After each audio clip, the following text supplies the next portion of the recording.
Morning. আশা করছি তোমরা যে যেখানে আছো অনেক ভালো আছো আর সুস্থ আছো। আমরাও বেশ ভালো আছি। আমার আজ আরও একটি নতুন ব্লগে তোমাদের সকলকে জানাই অনেক স্বাগত আর অনেক ভালোবাসা। আজকের দিনটা ছিল রবিবার আর এখন ঘড়ির কাঁটাতে সকাল 6টা। আমি ঘুম থেকে প্রত্যেক দিন একদমই ওই 5:30টার আগে উঠে একটু নিজেকে সময় দিই, তারপরে সংসারের কাজে হাত লাগাই। একটু সকালবেলা ঘুম থেকে উঠলে নিজেকে দেওয়ার মতন আমি মনে করি অনেকটা সময়ও পাই, তার মধ্যে সংসারের কাজগুলো অনেকটা সুন্দর করে গুছিয়েও করা যায়। যাই হোক, সকালে ঘুম থেকে উঠে এই যে একটু হাঁটাহাঁটি করে সংসারের কাজে লেগে পড়েছি। কালকে রাতে যেহেতু বাজারে গেছিলাম, তো আস্তে আস্তে প্রায় 9টা বেজে গেছে।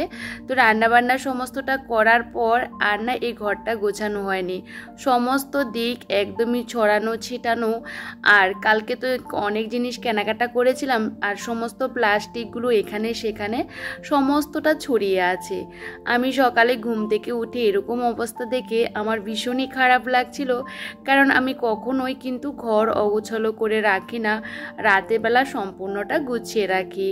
তবে যাই হোক, মা তো সকালেই উঠে পড়েছে, আর মা কিন্তু ওই যে ঠাকুরের বাসনগুলো মাজছিল, আর এদিকে আমি কিন্তু ঘরটাকে ভালো করে ক্লিন করে নিচ্ছিলাম। আমার বর আর ছেলে ওই ঘরে ঘুমাচ্ছিল, আর তার মধ্যে এই ঘরটাকে ভালো করে গুছিয়ে নিচ্ছি। আসলে জায়গার জিনিস জায়গাতে থাকলে দেখতে যেরকম ভালো লাগে, আর কি বলতো, কাজগুলো কিন্তু খুব সুন্দর করে করাও যায়।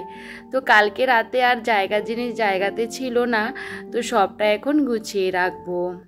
আর আজকে যেহেতু রবিবার, প্রচুর কাজকর্ম, তো সেটা তো আমাদের করতে হবে। তো বর আজকে একটু দেরি করে উঠবে, যেহেতু ছুটির দিন, আর সাথে ছেলেও কিন্তু ওর বাবাকে ফেলে আর কি বলতো আরও ভালো করে একটু ঘুমায়। আমার জন্য ও কিন্তু বেশি একটা কিছু করে না। আগে তো আমাকে ছাড়া একদমই থাকতে পারতো না, এখন কিন্তু ওর বাবাকে ছাড়া ও থাকতে পারে না। তো এই যে আমি সকাল সকাল উঠে পড়েছি, আজকে রবিবার, ভেবেছিলাম একটু বেশি করে ঘুমাবো, কিন্তু কি বলতো, রবিবারও কিন্তু আমার প্রচুর কাজকর্ম থাকে। একজন গৃহিণী হিসাবে আমাদের প্রচুর দায়িত্ব কর্তব্য, সবাইকে এই যে টাইমে রান্না করে দেওয়া আর সমস্ত আবদার মেটানো কিন্তু আমরাই করে থাকি। তবে রবিবার বলে যদি একটু ঘুমাই তাহলে কিন্তু কাজগুলো করতে অনেকটা দেরি হয়ে যাবে।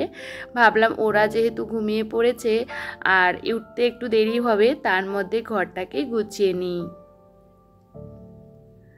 আর এই যে অগোছালো ঘরটাকে আমি ভালো করে গুছিয়ে নিয়েছি, আর এখন দেখতে কিন্তু বেশ ভালো লাগছিল। তবে আমার ঘরটার মধ্যে জিনিস যেহেতু আমি সরিয়ে সরিয়ে ওই যে ঝাড় দিয়ে দিয়ে পরিষ্কার করে করে কিন্তু একটা সাইড করে করে গোছাচ্ছি। আমি সবসময় এভাবেই কিন্তু কাজগুলো করতে ভীষণই পছন্দ করি, আমার মতন করে কিন্তু সকালের কাজগুলো করতে পারি। তবে জানো তো, সকাল সকাল উঠলে এই যে খুব সুন্দর করে শান্ত মাইন্ডে কিন্তু কাজগুলো করা যায়। আর এখন কিন্তু ঘরের প্রত্যেকটা অগোছালো জায়গাগুলো আমি গুছিয়ে নিচ্ছি, আর ভালো করে জিনিসপত্রগুলোকে মুছে নিচ্ছিলাম। আর আজকে যেহেতু রবিবার, আমার কিন্তু বাইরে ঘরে প্রচুর কাজ আছে। তবে সব কাজ যেহেতু একা হাতে করি, সেহেতু সকাল থেকে শুরু করে দিই, তাহলে কি বলতো, সময়ের মধ্যে সমস্তটা করতে পারি। একজন গৃহবধূ হিসাবে আমাদের অনেক কিছু থাকে যেগুলো আমাদের একা হাতে সামলাতে হয়। একটা সংসারের দায়িত্ব পালন করতে গেলে আমাদের কিন্তু অনেকটা বুদ্ধি নিয়ে কিন্তু কাজ করতে হয়। তার সাথে একটা ছোট বাচ্চা আছে, সবটা মিলে মিশে আমাদের কিন্তু অনেকটা দায়িত্ব। সে দায়িত্বগুলো আমরা যখন একার উপর পড়ে, তখন দেখবে তার চোখে কখনো ঘুম আসে না। আমার তো এখন সকাল সকাল উঠার অভ্যাস, যেহেতু ওই রবিবারেও না আমি কিন্তু সকালে উঠে পড়ি, যেহেতু এটা আমার অভ্যাসে পরিণত হয়ে গেছে। সে অভ্যাসটা কিন্তু কেউ কখনো পরিবর্তন করতে পারবে না। আর দেখো, ঘর থেকে কতগুলো প্লাস্টিক বেরিয়েছে, তো সেগুলো সমস্তটা ডাস্টবিনের মধ্যে ফেলে রেখেছি। আর আজকে যেহেতু রবিবার, বরের জামা প্যান্ট কাচা ধোয়ার ব্যাপার আছে, জুতো ব্যাগ সমস্তটা কাচতে হবে, সেহেতু আমি সকালে ঘুম থেকে উঠে সমস্তটা ভিজিয়ে দিয়েছি আলাদা করে। আর কালকে যে বিছানা চাদরগুলো কিনে নিয়ে এসেছিলাম, সেগুলো কিন্তু হালকা একটু সার্ফের জলে আমি ধুয়ে দিয়েছি, কারণ আমি নতুন কোনো জিনিস আনলে না সেটা ধুয়ে তারপরে ব্যবহার করি। জানি না, আমার ভালো লাগে না। জানো তো, এটা আমার খারাপ অভ্যাসও বলতে পারো, একটা ভালো অভ্যাসও বলতে পারো, কিন্তু আমার সংসারের কাজগুলো আমি কিন্তু আপন মনে করতে ভীষণই পছন্দ করি। এখানে আমাকে বাধা দেওয়ার কেউ নেই, নিজের মতন করে সম্পূর্ণটা গুছিয়ে করতে পারি। আর এই যে কাঁচা ধোয়াগুলো আমি একটু সকাল সকালে করে দিই, কারণ সকালের ওয়েদারটা ভীষণই ভালো থাকে। আর একটু দুপুরবেলা হলে না আমাদের এখানে বেশ বৃষ্টি হয়, সে কারণে সকাল সকাল ধুয়ে দিলে তাড়াতাড়ি শুকিয়েও যায়। আর এখানে বরের জুতো, কালকে যে জুতোগুলো পরে আমি বাজারে গেছিলাম সেগুলো ধুয়ে দিয়েছি, আর ছেলেরগুলো কিন্তু ধুয়ে দিয়েছি। আমি সবসময় কোথাও গেলে না জুতোগুলো না ধুয়ে ঘরের মধ্যে রাখি না, আমার ভালো লাগে না। আর এদিকে সকাল সকাল মা কিন্তু ওই যে সবজি পাতি কাটতে বসে পড়েছে।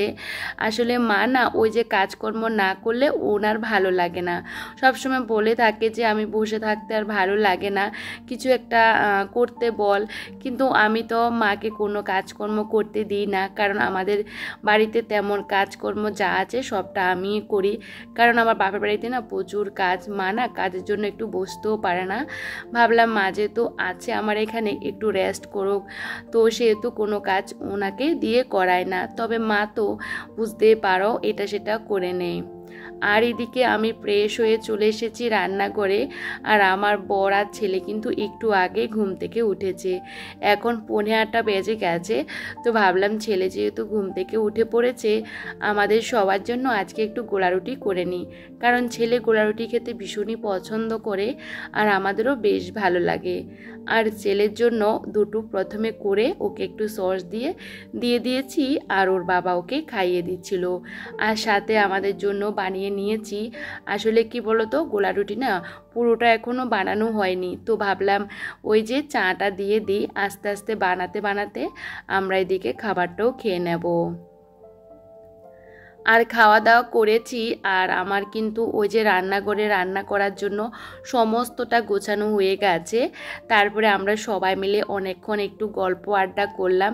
এদিকে দেখি 10টা বেজে গেছে। ভাবলাম যাই হোক, এই যে সময় তো চলে গেছে, এজন্য না আমি সকালবেলা একটু বসে সবার সাথে কথা বলি না।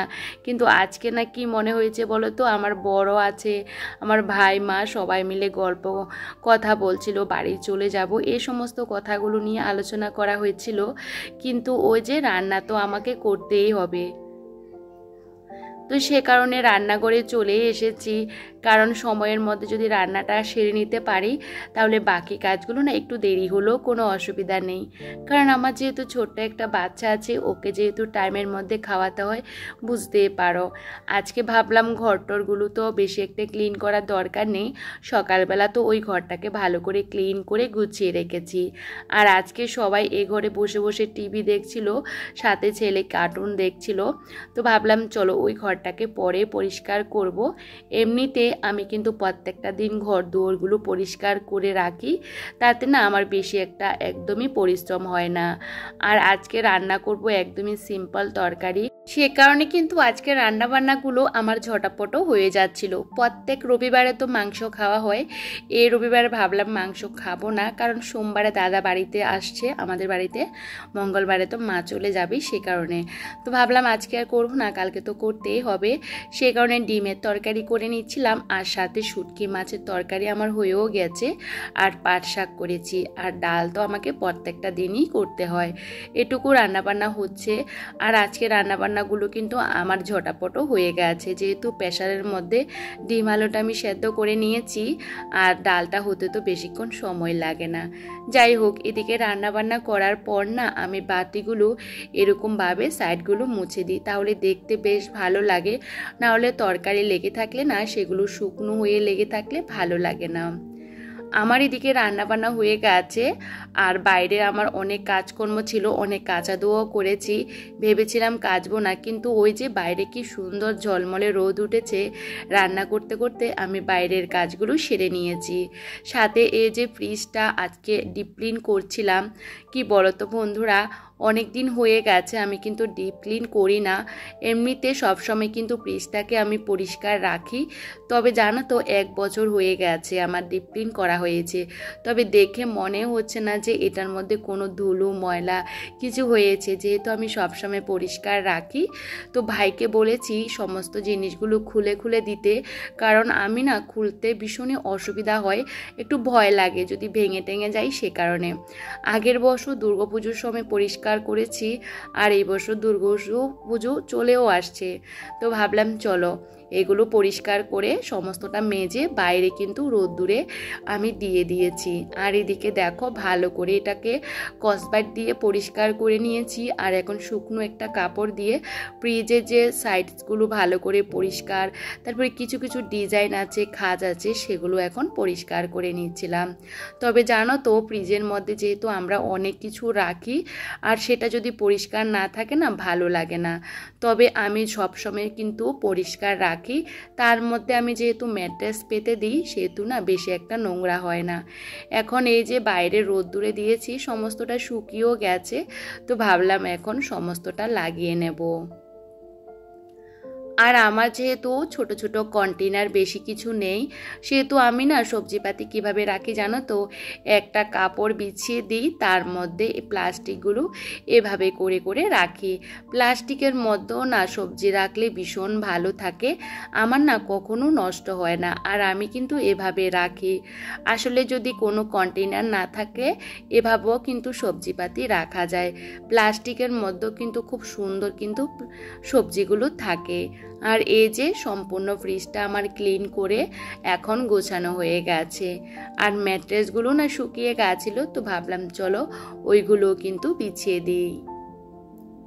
আর ফ্রিজটা যদি পরিষ্কার থাকে তাহলে খাবার দাবার রাখতেও না বেশ ভালো লাগে। আমাদের সংসারে প্রচুর কাজ থাকে, এই যে ছোট ছোট কাজগুলো কিন্তু করতে আমাদের অনেকটা সময় লাগে। একটা সংসারকে পরিপাটি গুছিয়ে রাখতে কিন্তু অনেকটা যোগ্যতারও দরকার হয়। আসলে কি বলতো, প্রত্যেক দিন একই রকম কাজ কারোরই করতে ভালো লাগে না, কিন্তু যদি আমরা করি তাহলে কিন্তু ঘর দুয়ারগুলো অনেকটা নিট অ্যান্ড ক্লিন থাকে।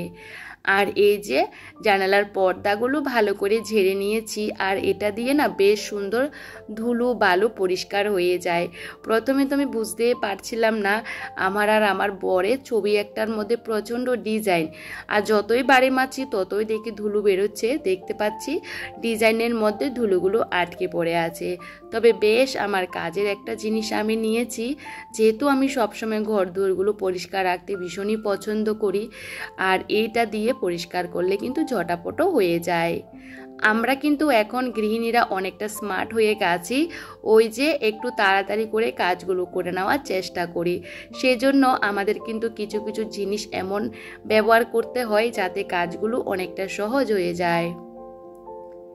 আর এই যে ঘরটাকেও এখন কিন্তু সুন্দর করে টান টান করে বিছানাটা গুছিয়ে নিয়েছি, আর ঘরের ফার্নিচারগুলো একটু মুছে নিচ্ছিলাম। তবে জানো তো প্রচুর ধুলো আসে ঘরের মধ্যে, আর আমরা যদি সময় করে ঘরের প্রত্যেকটা জিনিস পরিষ্কার করে রাখি তাহলে দেখতেও কিন্তু বেশ ভালো লাগে। আর এদিকে কিন্তু অনেকটাই বেজে যাচ্ছে, প্রায় 12টা মতো বেজে গেছে, আর এখনও কিন্তু আমার কাজ কমপ্লিট হয়নি। তো ভাবলাম চলো, ওই যে সকালে কিন্তু উঠেছি কিন্তু কাজ কিন্তু করেই যাচ্ছি একটানা, তো ভাবলাম চলো করতে তো হবে। আর এদিকে দেখো ঘরটাকে ভালো করে ক্লিন করে এখন কিন্তু ঝাড় দিয়ে নিচ্ছিলাম। তবে আমার ঘরে বেশি একটা ধুলো নোংরা হয় না, যেহেতু সব সময় পরিষ্কার রাখি। তবে যতবারই ঝাড় দিই না কেন কিছু না কিছু বেরোয়। আর দেখো এখনও কতগুলো প্লাস্টিক বের করে রেখেছি। আমি না অযথা এই যে প্লাস্টিক ঘরের ভিতরে জমিয়ে রাখতে একদমই পছন্দ করি না। যেটুকু আমার দরকার ওইটুকুই কিন্তু আমি রাখি, আর সমস্তটা কিন্তু ফেলে দিই। আর এখন ডাস্টবিনে রেখে দিয়েছি। আর বাইরে যে জামা কাপড়গুলো শুকিয়ে গেছে ওই ঘরেরগুলো ওই ঘরে গুছিয়ে রেখে দিয়েছি। আর এই ঘরেই বিছানার চাদরগুলো পেতে সুন্দর করে গুছিয়ে রাখছি। এগুলো না দুর্গাপুজোর সময় পাতবো, আমার ভীষণ শখের এই বিছানা চাদরগুলো। আর এমনিতেও না আমার আর বেশি বিছানা চাদর নেই, তো ভাবলাম চলো এই দুটো রেখে দিই, পরে কোনো ওকেশান বা পুজো পার্বণে এগুলো পাততে পারবো। আর এদিকে ছেলে ভীষণ পরিমাণে দুষ্টুমি করছিল, ভাবলাম তাড়াহুড়ো করে কাজগুলো করে নিই। এখনও বাইরের জায়গাটা ঝাড় দিতে হবে, ঘর মোছার বাকি রয়ে গেছে। তো তার মধ্যে এই যে দেখতে পাচ্ছ আমি কিন্তু ঘরগুলো মুছে নিচ্ছিলাম। মা এদিকে চান করে চলে এসেছে, আমার ভাইও কিন্তু চান করে নিয়েছে। ভাবলাম আমার ছেলেকে একটু পরে করাবো, কারণ ওকে না চান করানোর পর ওকে খাইয়ে দিতে হয়, না হলে ও ভীষণ পরিমাণে দুষ্টুমি করে আর না হলে ঘুমিয়ে পড়ে। আর এদিকে দেখতে পাচ্ছ গাছগুলো না কতটা বড় বড় হয়ে যায় আর অসম্ভব পিঁপড়ে হয়েছে জানো তো ফুল গাছগুলোর মধ্যে। তো ভাবলাম চলো, সামনের দড়িটার মধ্যে এত পিঁপড়ে, জামা কাপড় রোদ্দুরে দিতে পারে না, সে কারণে এই সমস্ত কাজগুলো কিন্তু আমাকে করতে হয়। ওই যে বর বাড়িতে আছে, ওকে বললে না অনেকটা বার বলতে হয়, আমার ভালো লাগে না। কি বলো তো বন্ধুরা, যে কাজ করবে সে নিজের থেকেই করবে, কাউকে বলে কাজ করাতে আমার ভালো লাগে না। তবে আমার না ওই যে কাজগুলো সুন্দরভাবে না করলে ভালো লাগে না। তবে এই যে ফুল গাছগুলোকে কেটে অনেকটা ছোট করে দিয়েছি। আর এখন যেহেতু বর্ষাকাল, বুঝতে পারো বেশি একটা জঙ্গল হয়ে থাকলে প্রচুর ভয় লাগে, সে কারণে আমি যতটুকু পারি পরিষ্কার করে গুছিয়ে রাখারও চেষ্টা করি। যেরকম ঘরের ভিতরে সেম কিন্তু ঘরের বাইরেও। আর দেখো কতগুলো পাতা ঢাল কেটে বাইরে ফেলে দিয়েছি, আর এখন বাইরের জায়গাটা ভালো করে ঝাড় দিয়ে নিয়েছি।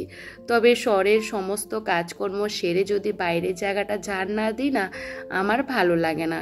এটা কিন্তু সকালেও একবার ঝাড় দেওয়া হয়ে গেছে, আর এখন একবার ঝাড় দিয়ে নিয়েছি। এদিকে ওর বাবা কিন্তু ছেলেকে খাবারটা খাইয়ে দিচ্ছিল, আমি এদিকে আমার কাজকর্ম করে এই যে চান করে চলে এসেছি। এখন নিজে খাওয়া দাওয়া করব। তার মধ্যে একটা ফেরিওয়ালা এসেছিল। আসলে কি বলতো, ওই টপগুলো না আমার ভীষণই দরকার, তো সেই জন্য 3টে টপ নিয়েছি, আর মাঝখানের কালারিং একটা টপ নিয়েছি। এই টপগুলো না আমি আর কখনোই দেখিনি, এ প্রথমবারই দেখেছি, সে কারণে একটা নিয়েছিলাম। আর এই মুহূর্তে বেশ খানিকটা সময় পেরিয়ে গেছে, এখন কিন্তু 5:45 মতো বাজে। আমি এদিকে আমার কাজকর্মগুলো সেরে, আর এদিকে দেখো চাল ভিজিয়েছিলাম দুপুরবেলা, সেগুলো আমি শুকিয়ে রেখে দিয়েছিলাম একটা কাপড় বেঁধে। কালকে তো দাদা আসবে, আর এই চালগুলো কিন্তু বাবার বাড়ি থেকে নিয়ে আসা হয়েছিল। তো মা বলছিল তুই খেয়ে নিস, না হলে এগুলো নষ্ট টষ্ট হয়ে গেলে। আর কি বলতো, এখন তো বর্ষাকাল, বুঝতেই পারো। আর চালের গুঁড়োটা দিয়ে আমি সুজি পিঠে বানাবো, সেজন্য সমস্ত কিছু রেডি করে নিয়েছি। তবে আজকে পায়েসটা বানাবো না, বানাবো কালকে। তবে সকালবেলা তো প্রচুর কাজের চাপ থাকে, বুঝতেই পারো, সেহেতু ভাবলাম সন্ধ্যা এগুলো বানিয়ে ফ্রিজের মধ্যে রেখে দেব। আর তার মধ্যে ওই যে সন্ধ্যার সমস্ত কাজকর্ম সেরে বরকে কফি আর একটু পাস্তা বানিয়ে দিয়েছি, সাথে আমরাও খেয়েছি। আর এখন দেখো মা আর আমি বসে পড়েছি, তবে বেশিরভাগটা কিন্তু আমিই করেছি। আগে কিন্তু মায়ের থেকে শিখেছি, আর এখন মায়ের বয়স হয়ে গেছে, মায়ের স্পিডটা অনেকটাই কমে গেছে। তবে দেখো খুব সুন্দর হয়েছে। আমি কিন্তু এই যে সমস্তটা কিন্তু বানিয়ে নিয়েছি, তবে এই যে ফিটেগুলো দেখতেও না বেশ ভালো লাগে। এগুলো এখন ফ্রিজের মধ্যে রেখে দেব, কালকেই রান্না করব। তবে চলো বন্ধুরা, আজকে ব্লগটা যদি তোমাদের কোনো অংশে ভালো লেগে থাকে প্লিজ কমেন্ট করে জানাতে ভুলো না। সবাই সবার পরিবারকে নিয়ে অনেকটা ভালো থেকো।